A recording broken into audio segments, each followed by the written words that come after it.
네, 정말 많은 분이 와주셨는데 일단 와주셔서 감사하다고 말씀드리고 싶고요. 이번 세션은 서버 트랙의 마지막 세션입니다. 그래서 당근의 회원 시스템을 마이크로 서비스로 분리하기라는 주제이고요. 저는 발표를 맡은 김기혁이라고 하고 당근 아이덴티티 서비스 팀에서 회원과 인증 서비스를 만들고 있습니다. 목차를 먼저 설명드리면은 이 프로젝트를 시작하게 된 배경을 먼저 말씀드리고 그 다음으로 시스템 분리를 진행하기 전에 기존 시스템의 레거시를 이해해 나가는 과정을 이야기해 볼 겁니다. 그 다음으로 본격적으로 시스템을 분리하는 내용과 장애 없이 안전하게 시스템을 분리한 경험을 이야기 드리고 시스템 분리가 종료된 후 기존 시스템을 어떻게 폐기하는지도 이야기해 보고 마지막으로 이 프로젝트를 통해 얻은 성과를 공유해 보겠습니다. 먼저 프로젝트 시작 배경인데요. 2015년 판교장터를 시작으로 당근은 국내에서 빠르게 성장하면서 2024년에는 1,900만 MAU를 달성했습니다. 누적 가입자 또한 3,900만 명에 이르게 되는데요. 한국뿐 아니라 캐나다와 미국, 영국, 그리고 일본에서도 꾸준히 성장하고 있는 글로벌 서비스가 되었습니다. 특히 캐나다의 경우에는 누적 가입자가 100만 명을 돌파하면서 꾸준히 성장하고 있는데요. 이렇게 서비스가 성장하는 것은 즐거운 일입니다. 그러나 이에 따라서 다양한 문제들도 함께 발생하는데요. 크게 두 가지 문제가 발생해요. 먼저 불안정한 시스템, 그리고 누적된 기술 부채로 확장과 변경이 어려운 문제입니다. 먼저 불안정한 시스템에 대해서 이야기해 볼게요. 초기 당근의 서버는 중고거래 서비스를 필두로 회원, 인증, 지역 등 여러 서비스가 같은 데이터베이스를 공유하는 형태의 모놀리스 시스템으로 구성되어 있었는데요. 모놀리스 시스템은 초기 엔지니어링 복잡도가 낮아서 빠른 제품 출시가 가능하다는 장점이 있어요. 이런 장점을 잘 활용해서 중고거래 서비스를 성공시켰고 덕분에 폭발적인 성장을 이뤄낼 수 있었는데요. 이렇게 당근이 계속 성장하면서 모놀리스 시스템에는 새로운 서비스와 기능들이 추가가 됩니다. 그러다 어느 날 특정 서비스에서 장애가 발생하기 시작하고 이 장애는 같은 데이터베이스와 인프라를 사용하는 회원, 인증과 같이 당근의 핵심 서비스에도 영향을 주고 이는 당근 전체 서비스에 영향을 주게 됩니다. 이렇게 기사도 뜨게 되고요. 그리고 다양한 서비스에서 크고 작은 장애가 발생할 때마다 회원 시스템도 영향을 받게 되어서 안정적인 서비스를 제공하기 어려운 상태에 이르러요. 그렇게 당근의 초기 성공을 견인했던 모놀리스 시스템은 구조적인 한계를 맞이하게 됩니다. 두 번째로 확장을 어렵게 하는 기술 부채가 있어요. 서비스가 성장하면서 다양한 요구사항들이 발생하는데 예를 들어 사용자가 당근을 믿고 사용할 수 있도록 개인정보 보호를 더 강화해야 한다던가 혹은 어떤 팀은 멀티 디바이스에서 당근을 사용하고 싶다던가 다양한 인증 수단을 도입하고 싶어요 혹은 더 많은 사용자가 가입하더라도 문제가 없어야 해요 와 같은 요구사항들이 생기는데요. 그러나 기존 회원 시스템은 누적된 기술 부채와 레거시로 이런 요구사항을 빠르게 수용하기 어려운 상태에 이르렀습니다. 그래서 이런 문제들을 해결하기 위해 안정적이고 확장 가능한 새로운 회원 시스템을 만들기로 결정합니다. 저희는 두 가지 목표를 가지고 새로운 회원 시스템을 설계했는데요. 첫 번째로 안정성, 99.999% 이상의 가용성을 제공할 수 있는 시스템이어야 하고 두 번째로 확장성, 기존 회원 시스템의 기술 부채들을 해결하고 빠르게 확장과 변경이 가능한 새로운 회원 시스템을 설계하게 됩니다. 그래서 새롭게 탄생할 신규 회원 시스템은 마이크로 서비스로 분리가 되고요. 여기에는 데이터베이스와 인프라도 함께 분리가 됩니다. 또한 루비 온 레일스인 기존의 모놀리스 시스템에서 고랭으로 언어도 변경을 하게 되고요. 명시적이고 확장 가능한 API와 또 확장 가능한 데이터 구조를 가지는 완전히 새로운 회원 시스템으로 재설계됩니다. 지금까지 기존 회원 시스템의 문제점과 더불어 왜 새로운 회원 시스템을 만들게 되었는지 이야기해 보았는데요. 이번엔 우리가 분리해야 하는 기존 회원 시스템의 레거시 코드를 분석하고 이해하는 과정을 이야기해 볼게요. 레거시 코드는 단순히 코드를 읽는 것만으로는 그 의도를 파악하기 어려울 때가 있어요. 예를 들어 이런 로그인 함수가 있다고 가정해 볼게요. 안드로이드일 때는 안드로이드 로그인을, iOS일 때는 iOS 로그인을 수행하는 것까지는 이해가 되는데요. 그런데 이 else 케이스에서 unknown 로그인이라는 함수가 보여요. 안드로이드와 iOS 말고 무언가 웹 환경에서 로그인을 하는 기능 같은 게 존재하는 걸까요? 그래서 이 unknown 로그인의 탄생을 따라가다 보면은 우린 이 코드가 아주 예전에 태어난 코드라는 것을 알 수 있었어요. 이 코드를 알고 있는 사람이 있다면 다행이지만 아주 예전에 작성된 코드일수록 그 코드를 작성하신 분이 퇴사했거나 혹은 계시지 않을 가능성이 매우 높고요. 특히 서비스 초창기에 작성된 코드는 문서화가 이루어지지 않았을 가능성도 높아요. 그럼에도 불구하고 우리는 새로운 회원 서비스에서 이 로직을 구현해야 하므로 이 코드의 쓰임을 알아내야 합니다. 그래서 저희는 코드에 대한 데이터를 수집하기 시작했어요. 관심 대상인 코드가 호출될 때마다 확인하려는 정보와 함께 로그나 스탯을 찍어서 코드에 대한 데이터를 확보했습니다. 이렇게 함으로써 해당 로직이 실제로 동작하는지, 동작한다면 어떤 형태로 동작하는지 등을 파악할 수 있었어요. 또 가져와야 할 로직과 가져오지 않아도 될 로직을 분리할 수 있었습니다. 그림에서처럼 안드로이드 로그인과 iOS 로그인은 뭔가 데이터가 쌓여서 호출되는 걸 확인할 수 있었지만 unknown 로그인은 전혀 호출되고 있지 않으므로 과감하게 삭제하는 결정도 할 수 있었어요. 이런 식으로 레거시 코드에 대한 데이터를 확보하여 우리가 가져와야 하는 레거시의 이해도를 높일 수 있었습니다. 이제 기존 회원 시스템의 레거시를 이해했으니 본격적으로 회원 시스템을 분리하는 내용을 이야기하려 해요. 분리의 시작은 API를 가져오는 것인데요.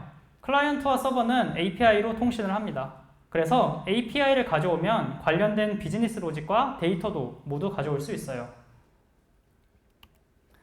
그러면 간단하게 클라이언트에서 호출하는 API를 변경하면 되지 않나요? 라고 생각하실 수도 있는데요. 코드 변경과 배포가 쉬운 웹서버는 그렇게 할 수 있어요. 그러나 당근을 사용하는 대부분의 사용자는 모바일 클라이언트를 통해서 당근에 접속하고 있는데요. 모바일 클라이언트는 사용자가 앱스토어나 플레이스토어에서 앱을 업데이트하는 과정이 필요해요. 기존에 설치된 많은 클라이언트들을 강제로 업데이트하는 건 리스크가 있고 사용자 경험에도 좋지 못하다고 팀은 판단을 했습니다. 그래서 저희는 앱 업데이트 없이 클라이언트의 요청을 어떻게 신규 회원 서비스로 가져올지 고민하게 되고요. 고민 끝에 결정한 것은 이스티오라는 것을 사용하기로 합니다. 이스티오는 트래픽을 손쉽게 제어할 수 있는 서비스 메쉬인데요. 이 이스티오를 활용하면은 클라이언트가 모놀리스 회원 서비스의 API를 호출하더라도 내부적으로는 신규 회원 서비스의 API를 호출하도록 트래픽을 제어할 수 있었어요. 그리고 회원 서비스 분리를 도와줄 사이드카라는 서비스를 도입을 했는데요. 아마 사이드카 패턴 등으로 이미 알고 계시는 분도 있겠지만 사이드카는 사진과 같이 오토바이 옆에 붙어서 오토바이를 보조하는 역할을 합니다. 동일하게 모놀리스 서비스의 API를 신규 회원 서비스의 API로 전환하는 것을 보조하기 위해 사이드카라는 서비스를 추가했어요. 사이드카에 대해서 조금 더 자세히 소개를 드리면 사이드카는 고로 구현된 HTTP 어플리케이션이고요. 모놀리스 서비스의 요청을 신규 회원 서비스로 프록시하는 데 활용했습니다. 또 모놀리스 서비스와 신규 회원 서비스에 서로 다른 API 스펙을 호환시켜주고 안전하게 모놀리스 서비스에서 신규 회원 서비스로 API를 전환할 수 있도록 도와주는 역할 등 서비스 분리를 위한 여러 가지 역할을 담당했어요.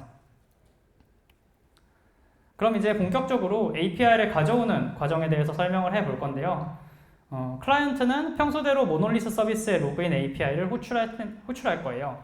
그런데 이때 이스티오를 사용해서 해당 요청을 사이드카로 가져오고 사이드카에서는 신규 회원 서비스의 로그인 API를 호출하는 방식으로 API를 가져올 수 있었습니다. 그러나 여기서 문제가 하나 발생하는데요. 사이드카는 신규 회원 서비스의 API만 호출하기 때문에 기존에 동작하던 모놀리스 회원 서비스는 동작이 중지되게 됩니다.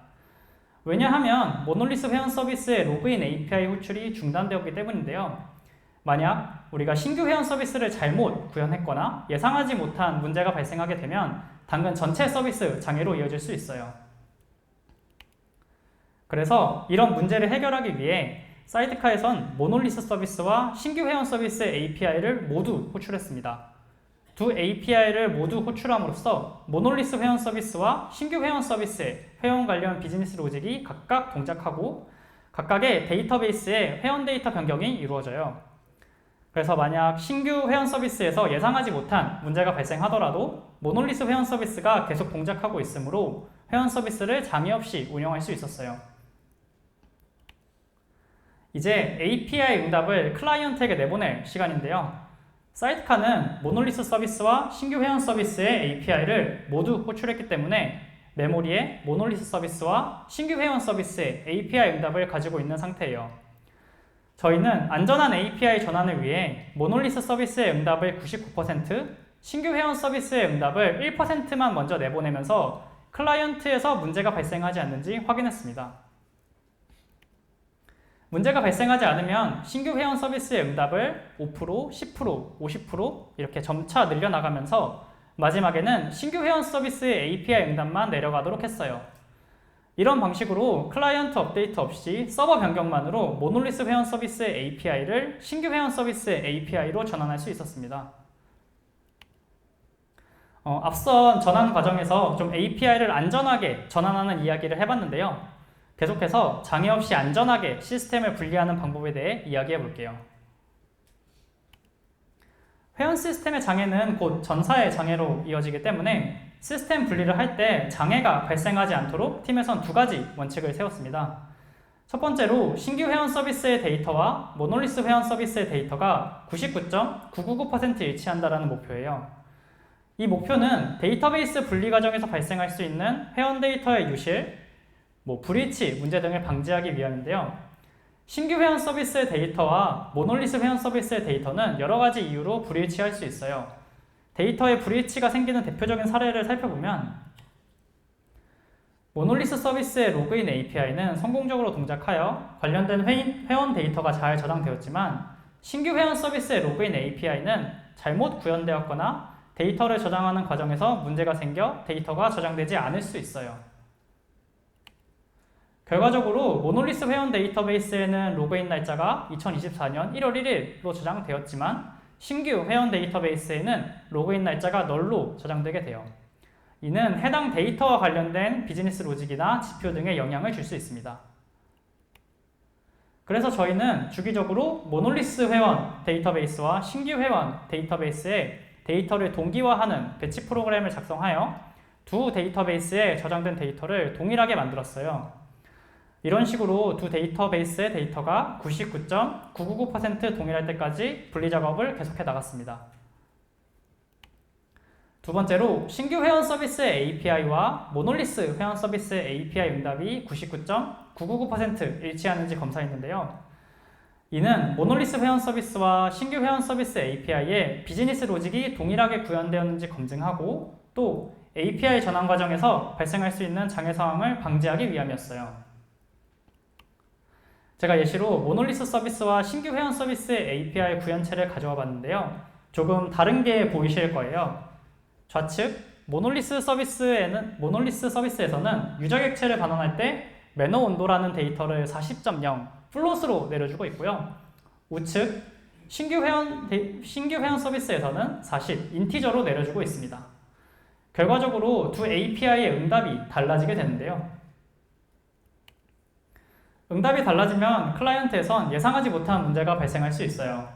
예를 들어서 클라이언트는 매너 온도를 플롯으로 받길 약속하고 기대하고 있는데 신규 회원 서비스에서 이를 인티저로 내려줬을 때 어떤 문제가 발생할지 예측할 수 없습니다. 사이드카는 모놀리스 회원 서비스와 신규 회원 서비스의 응답을 모두 가지고 있기 때문에 두 응답이 다른 경우를 감지하여 문제를 조기에 발견할 수 있었어요. 사이드카 덕분에 두 응답이 다른 걸 우리 이제 알았으니 신규 회원 서비스에서도 매너 온도는 플롯으로 내려줄 수 있도록 변경하는 작업을 진행하면 됩니다. 이렇게 응답 코드부터 자료형, 심지어 응답의 에러 문구까지 체크해서 클라이언트에게 완벽한 호환성을 제공하여 API 전환 과정에서 발생할 수 있는 장애를 방지할 수 있었어요. 지금까지 어떻게 시스템 분리 작업을 진행했는지에 대해서 이야기해 봤는데요. 다음으로 분리 작업이 끝난 뒤 기존 회원 시스템을 폐기하는 것에 대해 이야기해 볼게요. 현재는 사이드카에서 모놀리스 회원 서비스와 신규 회원 서비스의 API를 모두 호출하고 있는 상태인데요. 기존 회원 시스템을 폐기하려면 사이드카에서 모놀리스 회원 서비스의 API 호출을 중단하면 됩니다. 모놀리스 회원 서비스 API 호출이 중단되면 관련된 비즈니스 로직과 데이터베이스 변경도 중단되므로 깔끔하게 기존 시스템을 폐기할 수 있었어요. 마지막으로 사이드카를 제거하는 작업만 남았습니다. 새로운 모바일 클라이언트는 모놀리스 회원 서비스가 아닌 신규 회원 서비스의 API를 호출하도록 배포가 돼요.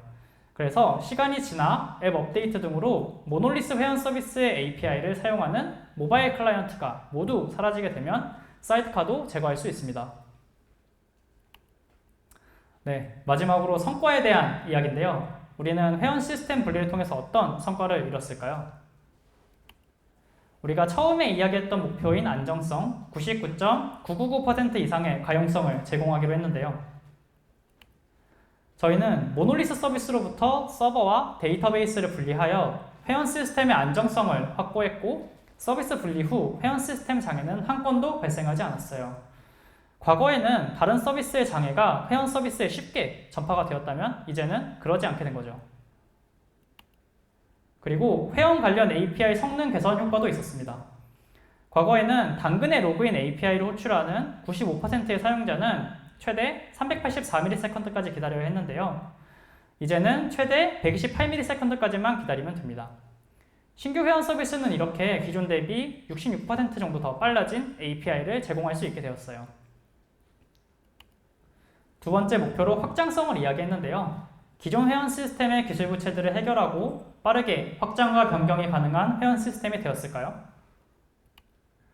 신규 회원 시스템은 기존 회원 시스템의 전화번호 인증과 간결합된 구조를 개선하여 여러 가지 인증 수단을 쉽고 빠르게 도입할 수 있도록 설계되었어요. 이런 신규 회원 시스템 덕분에 일본 당근의 SNS 인증 도입 프로젝트를 빠르게 진행할 수 있었는데요. 일본에서는 개인정보 노출 때문에 당근의 기본 인증 수단인 전화번호 인증 방식을 꺼려한다는 유저의 의견이 다수 존재했습니다. 이로 인해서 앱 설치 후 회원가입까지 이어지지 않는 경우가 많았고 이를 개선하기 위해 일본 당근에 소셜 로그인 인증을 도입했어요. 그 결과로 일본 지역에서 가입 전환율이 기존 대비 66% 향상되었고요. 이외에도 개선된 신규 회원 시스템과 함께 더 많은 사용자들이 당근을 쉽고 안전하게 사용할 수 있도록 여러 가지 프로젝트를 진행하고 있습니다. 네, 긴 발표 들어줘서 감사하고요. 저희 아이덴티티 서비스 팀에선 당근의 회원과 인증 시스템을 함께 만들어갈 분들을 찾고 있습니다. 관심 있으신 분들의 많은 지원 부탁드리고 오늘 조심히 돌아가셨으면 좋겠습니다. 감사합니다.